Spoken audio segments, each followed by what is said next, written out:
My name is Muhammad Deepak. കഴിഞ്ഞ ദിവസം India കേട്ട ഏറ്റവും ലൗഡ് സ്റ്റേറ്റ്മെൻറ്റാണ് my name is Muhammad Deepak.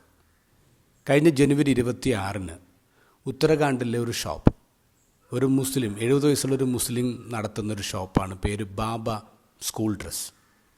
അവിടെയുള്ള തീവ്ര ഹിന്ദു ഗ്രൂപ്പ് ബജ്രംഗ് ദൾ വന്നിട്ട് ഭീഷണിപ്പെടുത്തുമായിരുന്നു.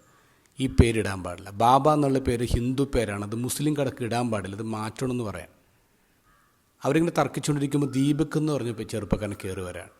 എന്നിട്ട് 70 വയസ്സുള്ള മനുഷ്യനെ സപ്പോർട്ട് ചെയ്യണം. എന്തിനീ പേര് മാറ്റുന്നത്, നിങ്ങളാരത് പറയാമെന്നൊക്കെ ചോദിക്കുകയാണ്. ആ സമയത്ത് അവർ ചോദിക്കേണ്ടത് നീ ആരടാ, നിൻ്റെ പേരെന്താടാ? അപ്പോൾ ആ ദീപക് പറയുന്നത് my name is Muhammad Deepak.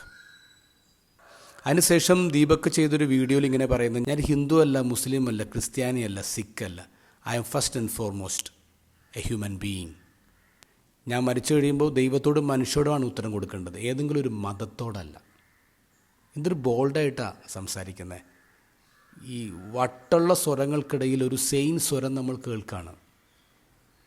ഇന്നത്തെ ഗോസ്പൽ വായിച്ചപ്പോൾ ഇങ്ങനെ തോന്നി, ഹെറോദോസിൻ്റെ ബർത്ത്ഡേ പാർട്ടിയിൽ ദീപക്കിനെ പോലൊരു സ്വരം ഉണ്ടായിരുന്നെങ്കിൽ അവിടെ യോഹന്നാൻ കൊല്ലപ്പെടുമായിരുന്നില്ല. ഇന്ന് ഇന്ത്യക്ക് ആവശ്യം ദീപക്കിൻ്റെ സ്വരമാണ്. My name is Muhammad Deepak. Loud voice.